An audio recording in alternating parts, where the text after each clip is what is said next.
Uh, Namaste and a warm welcome to all of you. 13th day of the lecture series as a part of the My Bharat campaign brought to you by Disha Bharat. Let me tell you something about Disha Bharat. Disha Bharat is an 18-year-old NGO that conducts various programs on the theme My Nation, My Pride, My Role. These programs ignite patriotism and invoke a sense of responsibility in the youth towards building a brighter future. Let's move on to today's speaker. Let me introduce today's speaker in a brief note. Speaker for the day is Sri Uday Mahurkar ji. Mahurkar ji is a Central Information Commissioner for the Government of India, which is the post of a judge in the Central Information Commission set up under the Right to Information Act 2005.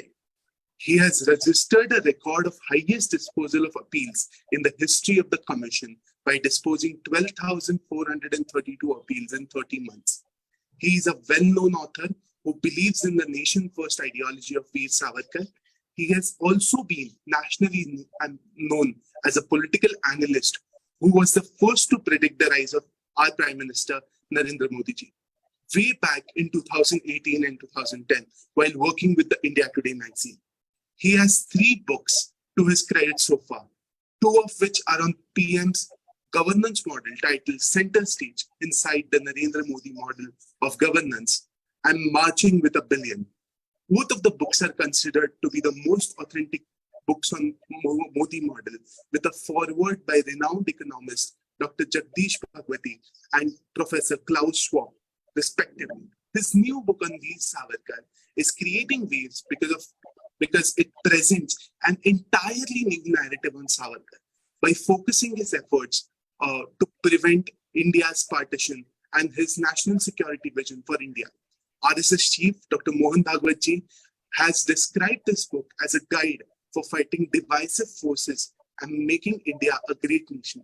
Sri Mahurkar ji has described his book as a guide for preventing another partition of the country by drawing lessons from the first partition. He has also described Savarkar, the father of India's national security, in this book.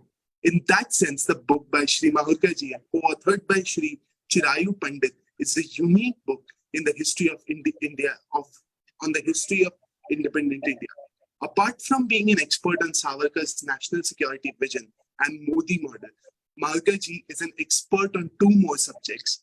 First is distortions in the Indian history, and the second one is the growth of radical Islamic movements in India, and where he clearly defines who are the radicals, the rest radicals, and the moderates in the minority community. Before being appointed as the Central National Information Commission in November 2020, Mahurkar ji had a 33-year-old eventful tenure with the India Today magazine. He was a senior deputy editor at the India Today before he took up his present job. His thought-provoking articles on national security and other national issues can be read on India Today's web platform, Daily O. Sri Mahurkar ji is the chief patron of Save Culture, Save India Foundation and has launched a countrywide mission against sexually perverted content in OTT, social media, films, via pornography, which is the main cause of increasing rapes. His mission is receiving huge countrywide support from various intellectuals and various thought-provoking leaders, amongst who are RSS Chief Dr. Mohan Bhagwat ji, Yoga Guru Swami Ramdev ji, Guru Dev Sri Sri Ravi Shankar ji, and Swami Aditya Mandan ji of Juna Akhara, Nirbhaya's mother Srimati Asha Devi, and even many famous Muslim and Christian religious figures. The foundation has suggested a law that would include an ethics code that would fix permissible limits for themes, scenes, dresses, and languages for all audiovisual films, and make violations of certain sections of law punishable of the charges of abetment of rape. Such inspiring personalities here with us today to shed some light on the topic, Veer Savarkar, the man who could have prevented partition. All towards you, Uday sir, learning more from you today. Thank you so much.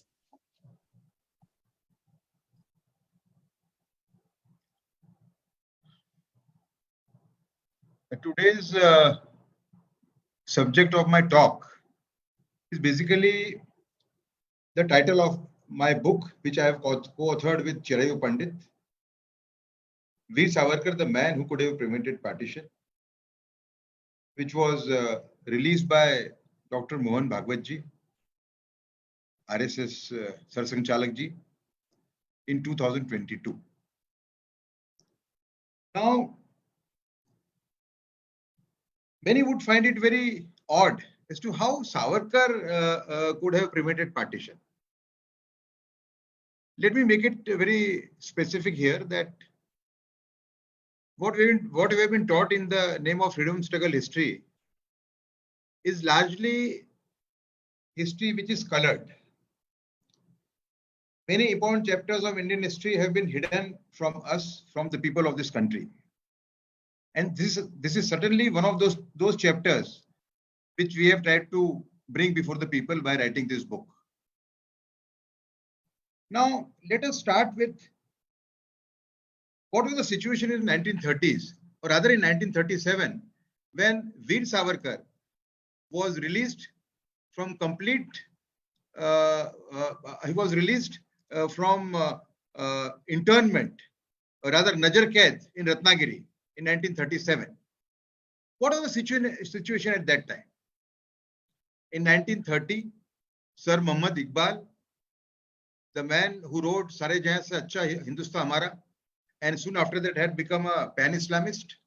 In 1930 Muslim League session at Prayagraj, Allahabad, he was the first to foresee a future homeland of Muslims carved out from India. He, to quote his words, he said, "I see future homeland of Muslims in Sindh, Punjab, Northwest Frontier Province, and Balochistan, precisely almost today's Pakistan, if you leave aside Indian Punjab." In 1932, Rahmat Ali Chaudhry, a Gujar Muslim from Ludhiana, who was studying in Oxford, he circulated a paper at the time of second roundtable conference amongst the Muslim participants of the conference. The title of the paper was "Now or Never." He said that this is the right time to seek a separate homeland for Muslims, otherwise we won't be able to get it ever. And in that he coined the word Pakistan. So Pakistan word was in public domain from 1932 onwards. And this whole concept was given shape, separatist concept was given shape by Jinnah from 1935 onwards. In 1936, Sindh, which was part of Mumbai province, was detached from Mumbai province and made into a separate province.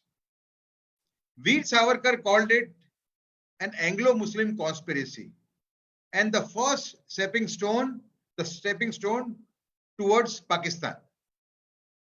So, in spite of the fact that this much of evidence was available before the people, Savarkar was the first person in 1937 who warned the nation that Pakistan could be a reality if we don't stop the politics of Muslim appeasement. Savarkar very strongly believed that two principles of Congress and Mahatma Gandhi would prove very costly for the nation. One, the principle of complete non-violence. He believed, and it is true, that not even Buddha and Mahavir, the greatest apostles of peace the world has ever known, ever preached that if when you are attacked, you don't defend yourself. Gandhiji was the first person in the history of mankind rather, to say if somebody attacks you, you keep on tolerating, don't retaliate. Savarkar said this will prove very costly for the nation.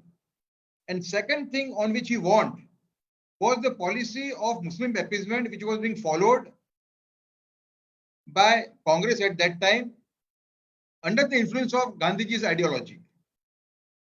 It was basically Hindu-Muslim unity at Hindu cost. Savarkar saw that these two principles would prove very costly for the nation. And when he took over, and one more thing, why Savarkar is a great man.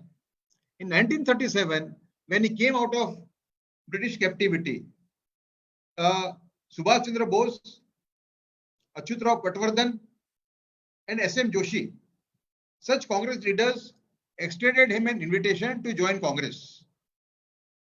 I personally believe that there was a ideological struggle going on within the Congress where they wanted Savarkar to join them because Savarkar's thoughts were very close to theirs. But Savarkar refused. What did Savarkar say while refusing? Savarkar said that to indulge in Muslim appeasement at the cost of Hindu rights in Bharat Varsha is betrayal of the nation.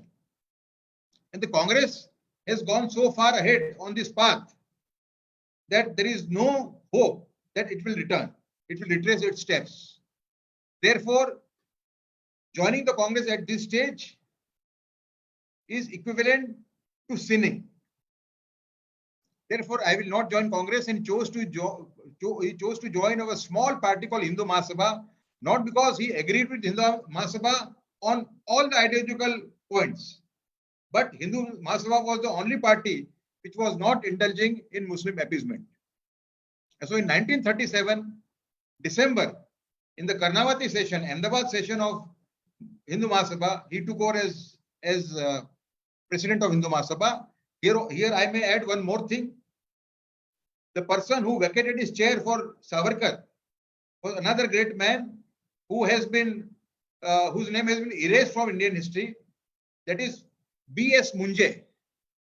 Dr. B.S. Munje was the president of Hindu Mahasabha. He is as much the father of militarization policy for the Hindus as Savarkar, because he was the person who started the militarization policy of Savarkar. He was the person who told the British that you should recruit soldiers from all Hindu communities and not just from Kshatriya castes. So, such a great man, and his greatness is further revealed by the fact that he vacated his own chair. No leader would do it today for Savarkar. And Savarkar took over as president of Hindu Mahasabha in the December session of Hindu Mahasabha at Karnavati. In the speech, which is often misquoted, is this very same speech, which is called very divisive. This speech is being twisted by leftists, by people from the Congress. This speech is a complete speech. It is not a divisive speech, but it warns in so many words that if Congress does not stop its policy of Muslim appeasement and its belief in complete non-violence, Pakistan can become a reality.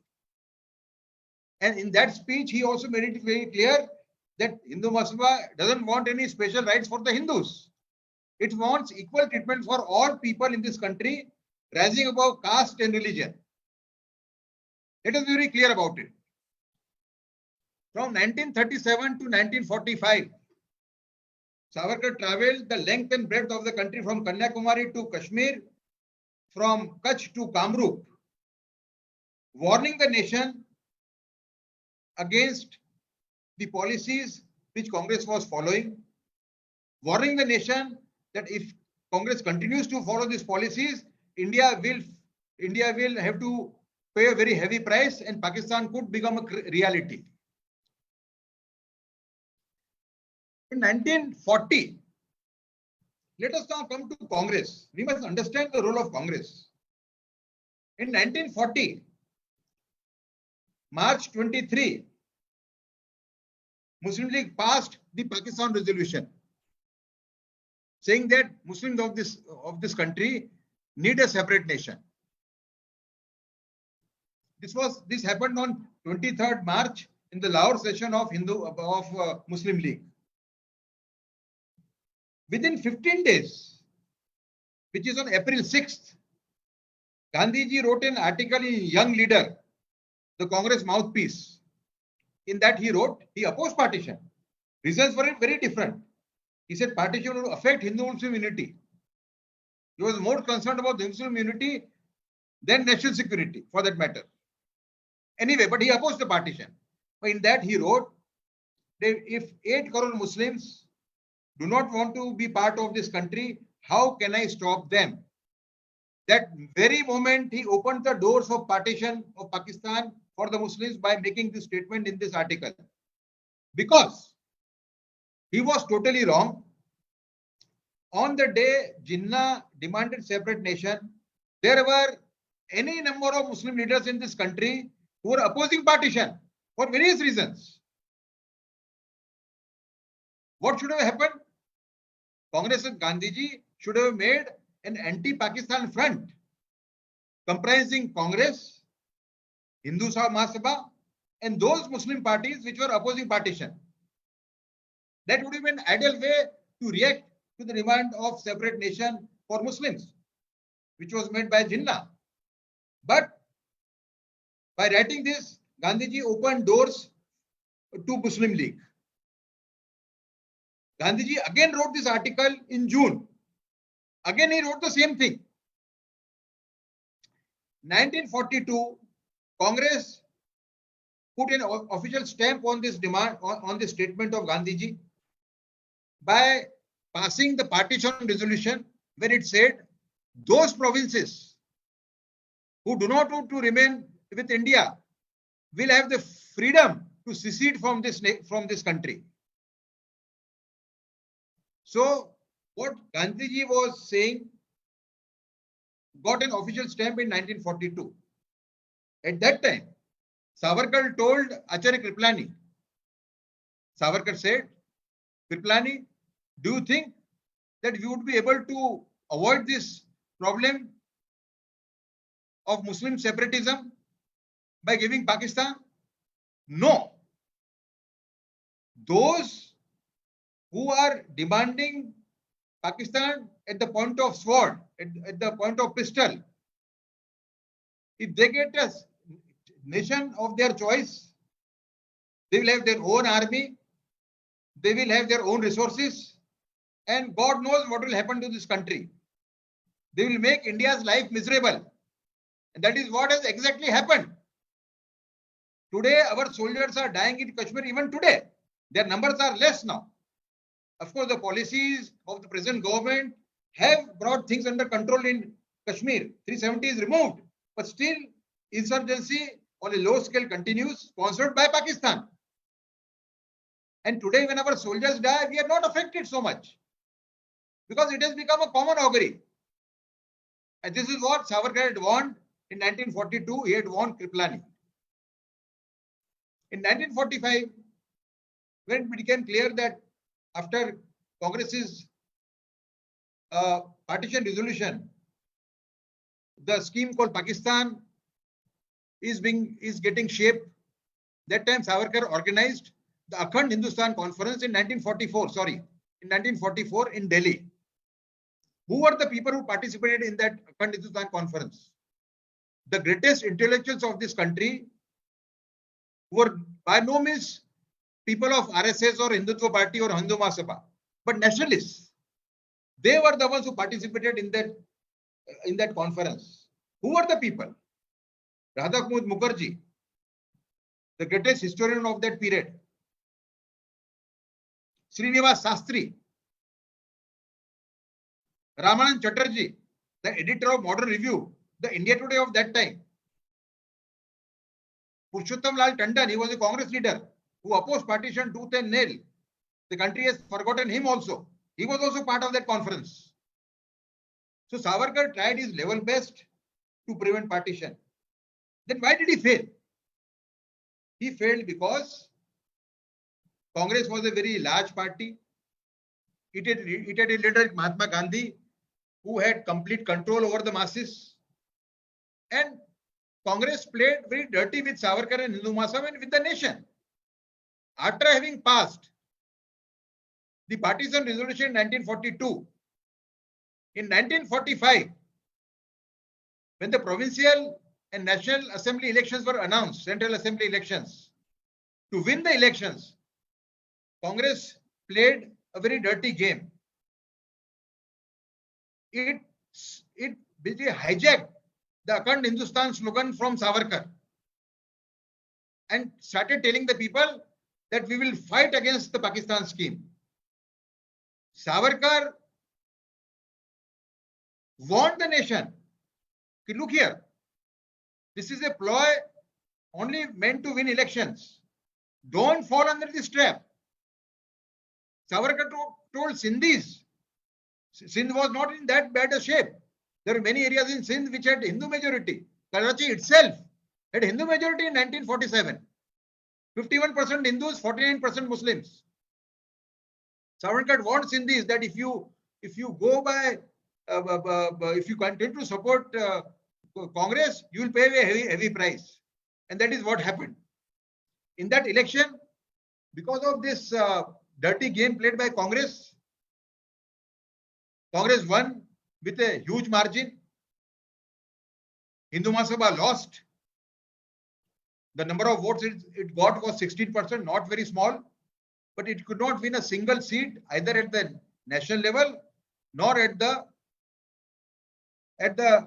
provincial level. That's how we lost the game, in spite of having a person like Savarkar. Now let me come to Savarkar's militarization policy, how it has impacted India, and how today's India owes Savarkar and to Savarkar's militarization policy.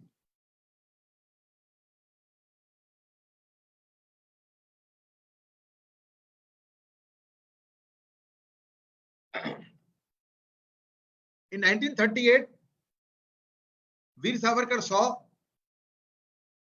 that Muslim League was pushing Muslims into the Indian army, held by the British, of course, in a very large number. And the number of Hindus were less, proportionately in terms of population ratio. Savarkar saw that this could be a danger for India in future when India becomes independent. So Savarkar gave a slogan of militarization to the Hindus, telling the Hindus to join the army in large numbers. This was in 1938. In 1939, the Second World War started, and the British were basically playing the role of dividing Hindus and Muslims and encouraging Muslims at the cost of Hindu rights. They also forgot everything because they wanted soldiers for the Second World War, and they started recruiting in large numbers. As a result, Hindus got recruited in the Indian army in very large numbers, to such an extent that in between 1939 and 1944, Muslim League, all its leaders, issued 4 warnings in these 5 years that to the British that don't recruit Hindus in such large numbers. This will be very costly for the Muslim League. So Muslim League was very aware as to how it will impact them and how it impacted ultimately. You see, had the Indian army been weak after 1947, had Savarkar not taken up the militarization policy, and as a result had Indian army been weak in 1947, then Pakistan, which attacked in Kashmir through the tribals, Kabilis, and snatched one third Kashmir from us, had it been powerful and had India been weak militarily, Pakistan would have attacked India in Rajasthan, Punjab, Gujarat, where it shares Muslim land border with India, and even, for that matter, even Bengal, because Bengal also that time it was part of Pakistan, East Bengal, which is now Bangladesh. So, because even at the time of Pakistan, before partition, the Muslim leaders used to say, "Has ke liya Pakistan, lad ke lenge Hindustan," and that is what they would have done had Indian army being weak after 1947. So we have to understand this thing, how Savarkar fought to prevent partition. This chapter is hidden from this nation, And that is what we have tried to bring out through our book. Let me recall here one more thing. In 1947 June, when partition became a reality, it was Savarkar who issued a very hopeful statement. He said, in spite of the fact that there is bloodshed and lakhs of innocents have lost their lives in the partition riots, in spite of the fact that we have lost almost 1/4 or 1/5 of Bharat to Pakistan, we should be happy that we have retained 1/5, almost 70-80% of the of Hindustan. He said at that time that if Hindus do not lose their confidence, if they detach themselves from principles like Hindu-Muslim at Hindu unity at Hindu cost and complete non-violence, they would be able to recover even what they have lost. And that time he had very clearly said that Pakistan should be treated as a rebel province till we annex it back. So Savarkar was very clear. We have called Savarkar in our book father of India's national security. How? Why? Friends, each and every problem which India has faced on the national security front in the last 76 years was predicted by Savarkar 60 to 80 years ago. Let us take Assam.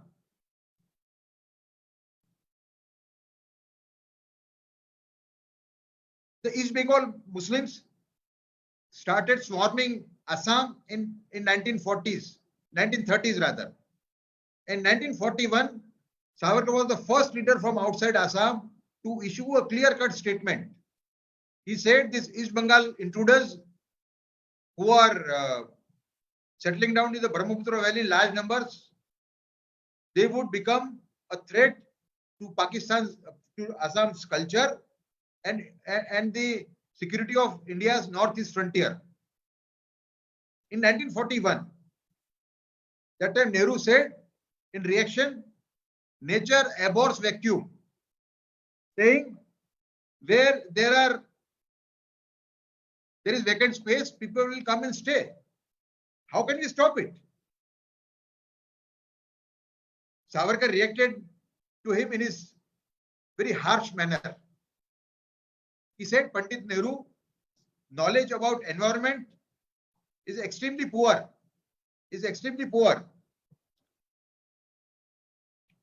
Pandit Nehru's knowledge about environment is extremely poor. Nature also abhors poisonous gas. The statement was very harsh, but it was true. At that time, the number of Muslims in today's Assam was 12%, 10 to 12%. Today, the number is over 35%. So, how correct was Savarkar?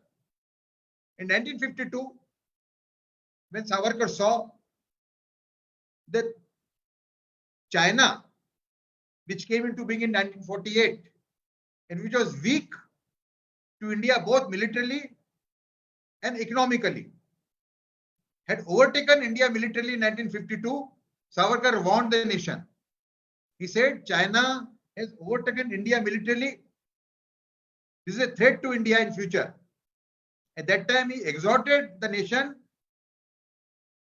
to become a nuclear nation. Savarkar was the first leader who exhorted India to become a nuclear nation in 1952. In 1954,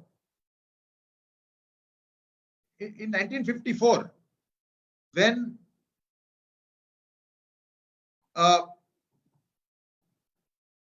Jawaharlal Nehru came up with the principle of Panchsheel, saying that those 5 principles of Panchsheel be followed by India and its neighboring nations.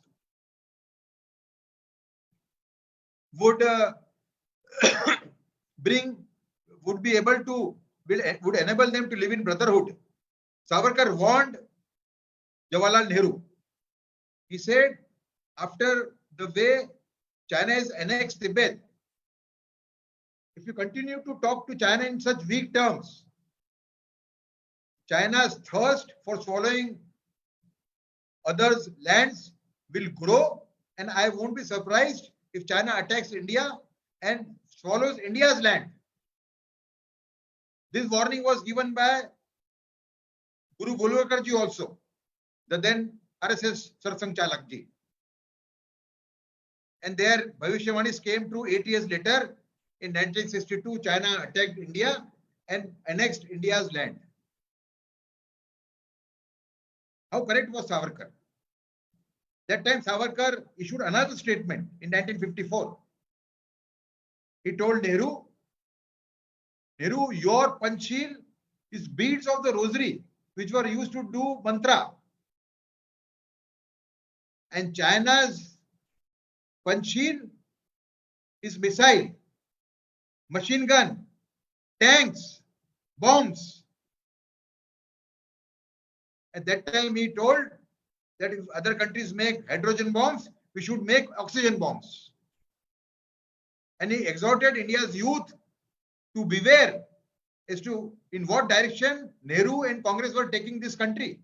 That was the time when in ordnance factories, where papers should have been manufactured, in many ordnance factories of this country, tea was being processed under the belief that we are a non-violent nation who will attack us. And we paid a very heavy price in 1962. Now, how India suffered by keeping away from Savarkar's ideology. I will give you two examples. In the 1965 war, Indian Army, the Jat regiment of the Indian Army, was only 13 kilometers away from Lahore. It could have captured Lahore. It should have captured Lahore. But at that very point, the Indian government accepted ceasefire.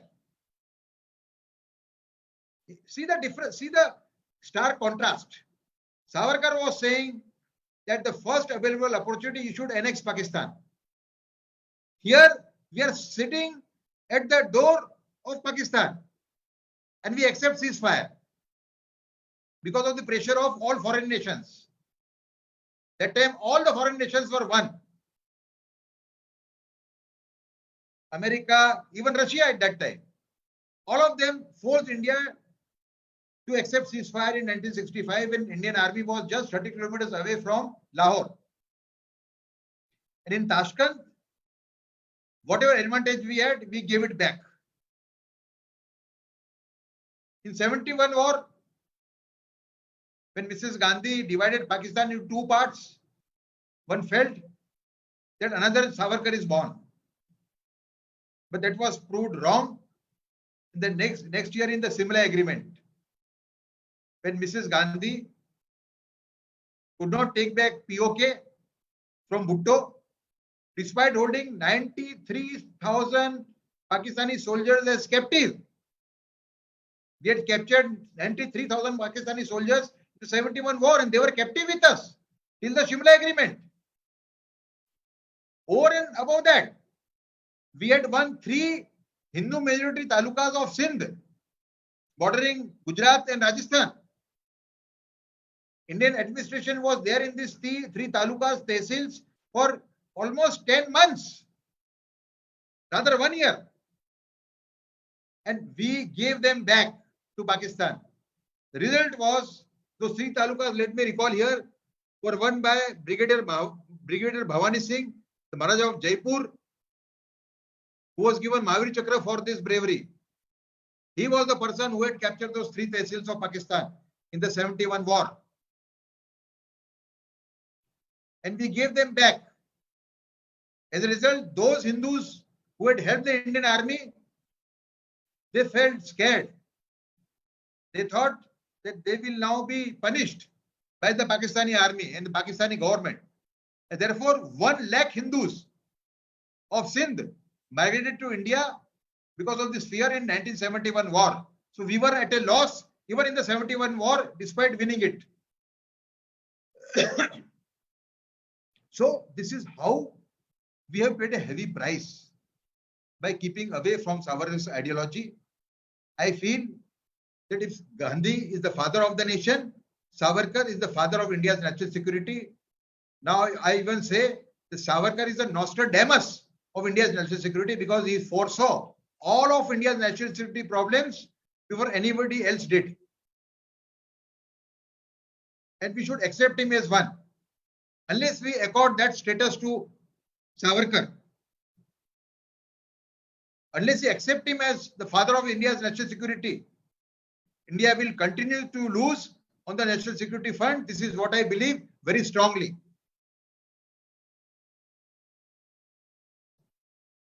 Now, I'll come to shortly 3-4 things which are often which come into focus when Savarkar's name is taken. One is, what is Savarkar's Hindutva? Savarkar's Hindutva is unalloyed nationalism, which puts national pride above religious pride, caste pride, and regional pride. Let us be very clear. Savarkar Hindutva doesn't demand any special concession for the Hindus. It is for equal treatment for all. And this is what Savarkar said in 1938 when he went to Lahore, and when some reporters asked him, Savarkarji, why you and Jinnah are bent upon dividing India along religious lines? That time Savarkar said, look here, your question itself is wrong. I am for equal treatment for all. Jinnah is for more and more concession for Muslims at the cost of Hindu rights. Therefore, me and Jinnah are not birds with the same feather. That is what he said, quote unquote. In 1939, when a group of Lucknow Muslims, patriotic Muslims, passed a resolution saying that those Hindus, those Muslims who slaughter cows will be considered enemies of Hindu-Muslim unity. That time, Savarkar, when he saw the statement in newspapers at that time, he issued a public statement that if such genuine gestures keep on coming from the Muslim community, Hindu-Muslim unity is possible. Then went further. He wrote a letter to the leader of those Muslims who passed this resolution. He wrote them a personal letter saying that I appreciate your gesture. It is a genuine gesture. And I assure you, we will also not fall back when it comes to showing such genuine gestures. And he said that we will try to convince the Hindus not to pass processions from near the mosques. As today, even then, there were problems when Hindus used to pass processions from near the mosque. Some of them used to do even purposely. Savarkar said, we will try to convince Hindus from our side not to do it purposely. So how genuine Savarkar was will be clear from these examples.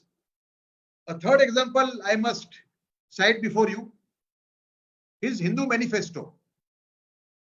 His Hindu manifesto said that in independent India, all castes and all religions will have equal rights. He went a step further. He said, if the prayer, puja archana of Hindus and Christians is obstructed in any way, the state will step in and ensure that they are able to offer prayers in the way they want. But he warned in the same statement. He said, the nation will not allow creation of a nation within a nation in the name of religious minoritism. And this is the story of India after independence.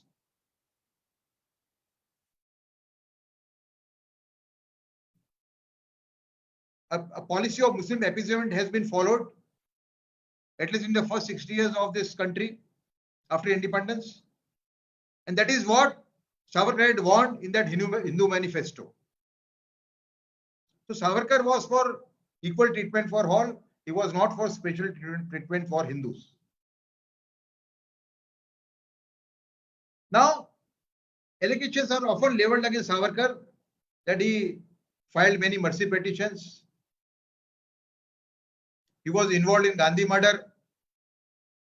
All these allegations are totally false.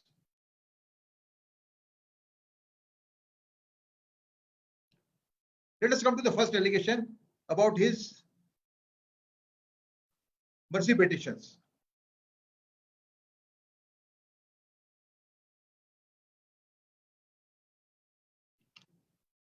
Savarkar tendered, all put together, about 10 mercy petitions. He has not hidden them from anybody. There is a mention of these mercy petitions in his book, My Transportation for Life, Meri Janma Tip. And there is mention of this in great detail in another Marathi book, which, if translated, the title is From the Darkness of Andaman.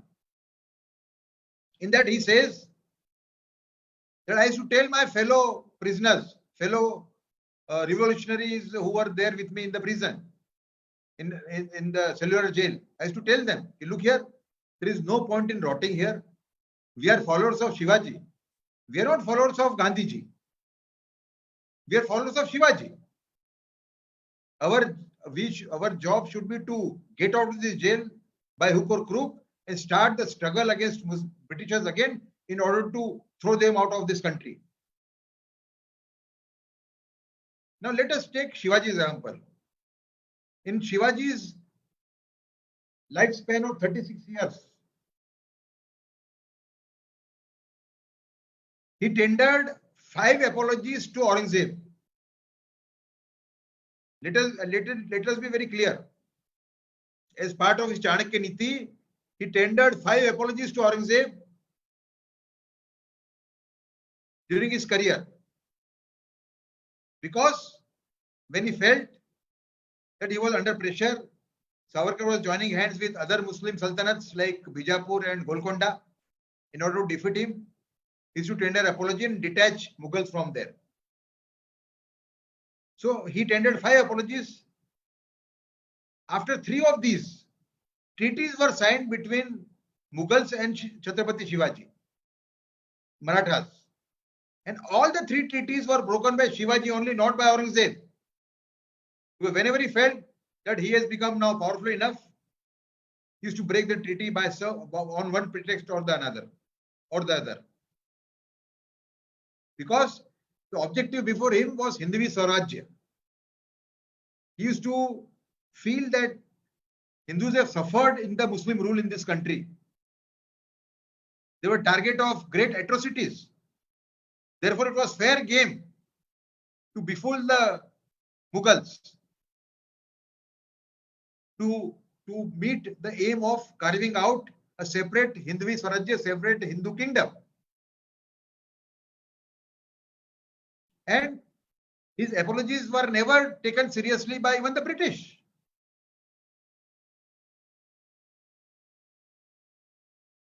There is a British officer who was a home rule member at that time. He wrote a letter. His name was Craddock.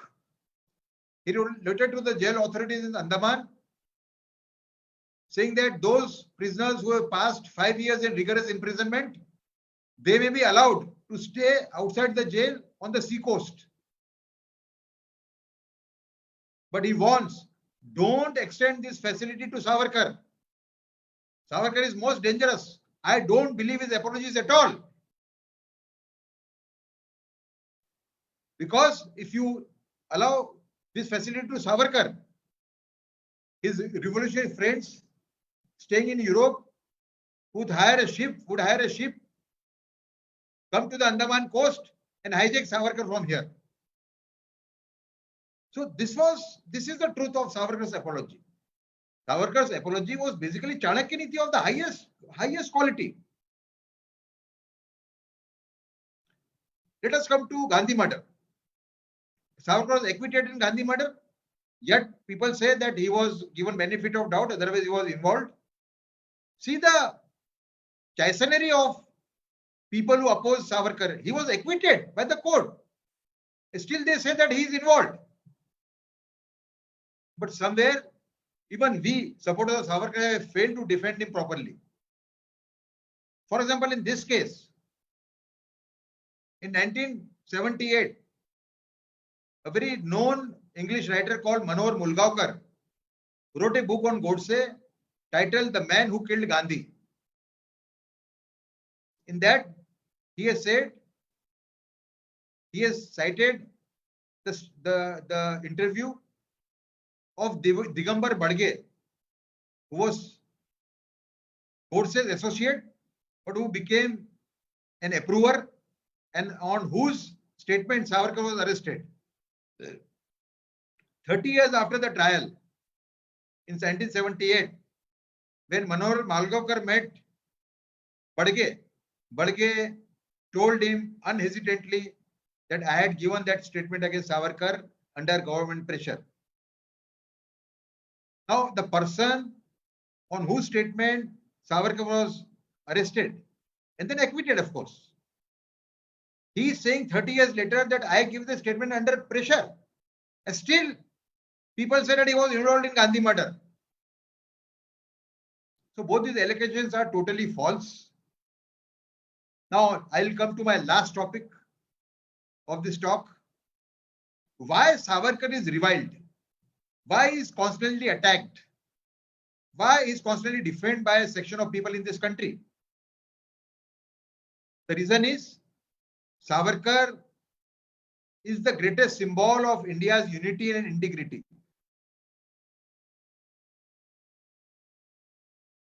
He was the person who saw through the game of Muslim appeasement as to how it will harm the nation in future. Therefore, those who survive on fragmented India, whether they are political parties, whether they are urban Naxals, whether they are Naxals, whether they are pan-Islamists, whether they are pan-Christians, all of them feel that if Savarkar's ideology spreads in the nation, then their dream of keeping this country fragmented or dividing it will never see the day. And one more thing, those among the Hindus and Muslims, if they come to know as to what were Savarkar's real beliefs, even they would be willing to accept Savarkar. I have known at least 2 Muslims. When I wrote an article on this subject, when I wrote that Savarkar's Hindu manifesto promised equal rights to all religions, then they would say that, look here, we never knew about it. If that is a fact, then we should have a second look at Savarkar. There are people who say that. So finally, at the end of my talk, I would like to say that Savarkar should be accepted as the father of India's national security. And whatever the present government has done in the last 9 years to secure India's security is basically embedded in Savarkar's thoughts and ideology. Therefore, the title of the introduction of our book is Dawn of the Savarkar Era. Now, what is Dawn of the Savarkar Era? Removal of 370 is Dawn of the Savarkar Era. Opening the doors of Ram Temple is Dawn of the Savarkar Era. The kind of stature India is achieved at the national level thanks to Prime Minister Narendra Modi's sharp and envisioned visionary diplomacy is dawn of the Savarkar era. Because Savarkar always said, 2 things he said, let us understand. He said military strength is the ultimate decider of a nation's greatness.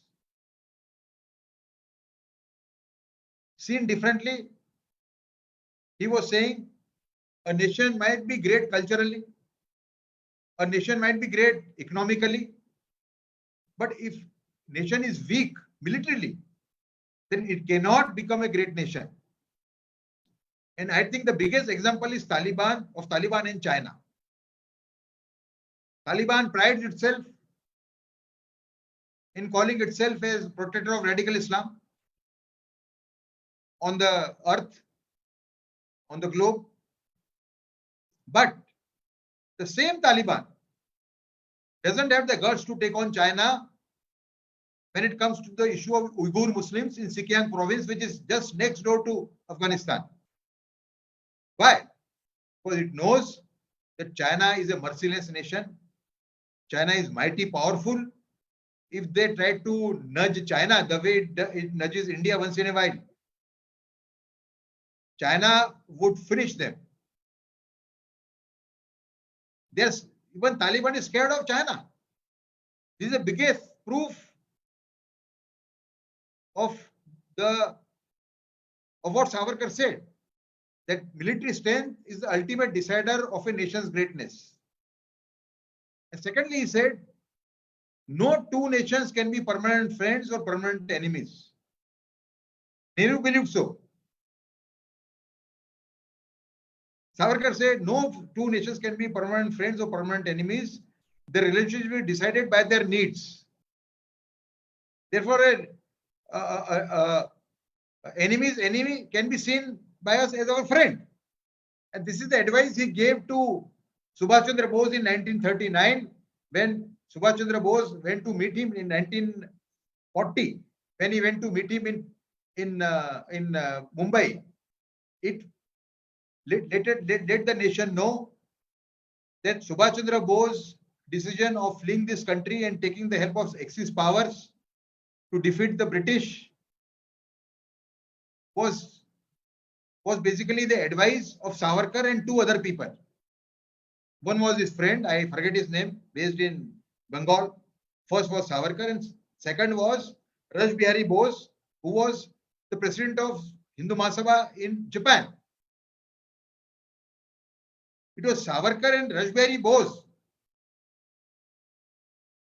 who advised Netaji to flee this country, take the help of Germany and China, Germany and Japan, to take on the British. That is what he did. So Savarkar is basically the father of India's national security. I think nation should accept it openly and according that status. The earlier we do it, the better for our nation. Thank you, friends.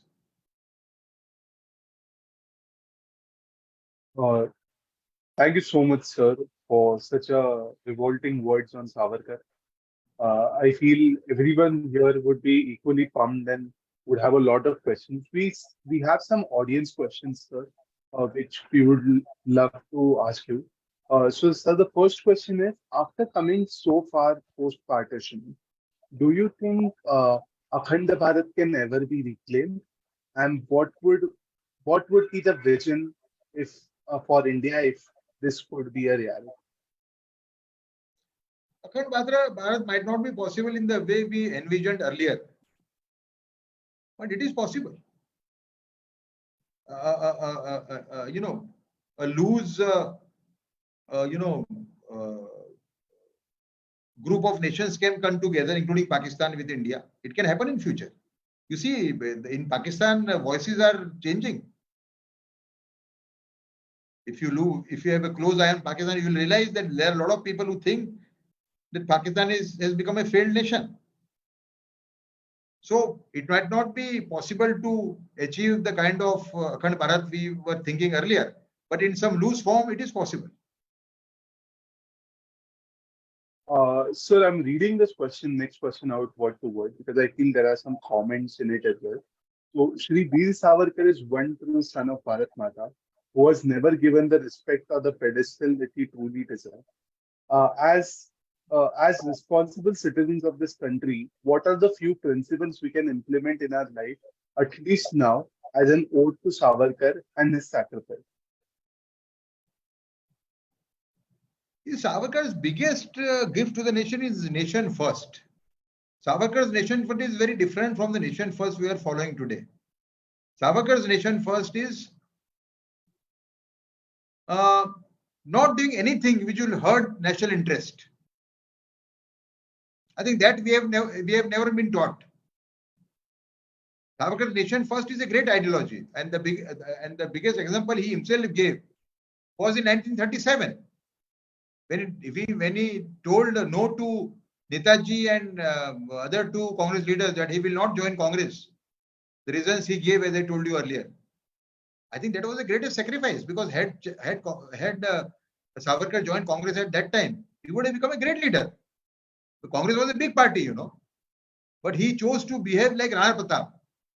When Rana Pratap was given invitation by Akbar to join him, Rana Pratap refused, despite the fact that all the Rajput rulers had joined Akbar, including his own relatives. So it was a Akbar like Rana Pratap like sacrifice on the part of Savarkar in 1937. And that is the nation first, from which I derive a lot of inspiration. The motherland is supreme. Don't do anything which will hurt the interest of the motherland. Makes sense. I think that is the greatest gift of Savarkar. If that is adopted by Indian citizens, India will be able to overcome many of its present problems. So one last question. So there is a very happening theory called being a global citizen, which is being propagated in the left and by the woke culture of the country or of the world. So, sir, which says that we should go beyond borders, we should not confined in cultures and borders. So, sir, what is your take on this? How do you instill a sense of belongingness towards country?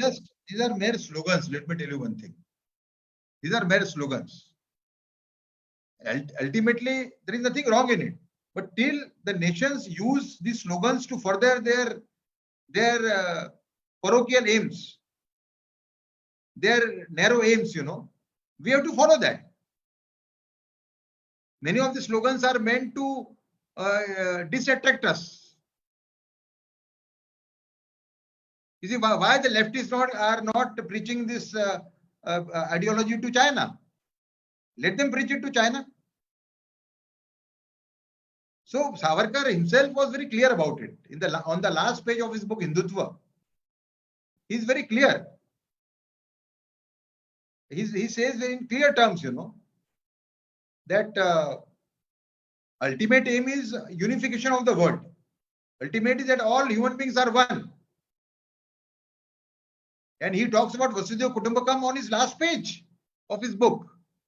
But then, if others are using such slogans only for their narrow aims, we have to beware. Many of the slogans are meant to distract us, to weaken us rather. Makes sense, sir. Very much. So, sir, once again, thank you so much for joining this session and making this session enlightening. I feel I have learned a lot more about Veer Savarkar in this past 1 hour than I might have ever in my 20 years of life.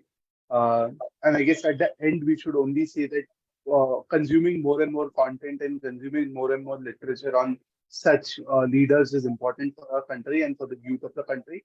So I appeal everyone to definitely read more on these people and listen to people like Udayji, who are propagating more and more good things in the country. So, sir, once again, thank you so much for joining this. Thank you. Thank you so much. Thank you. Thank you, sir.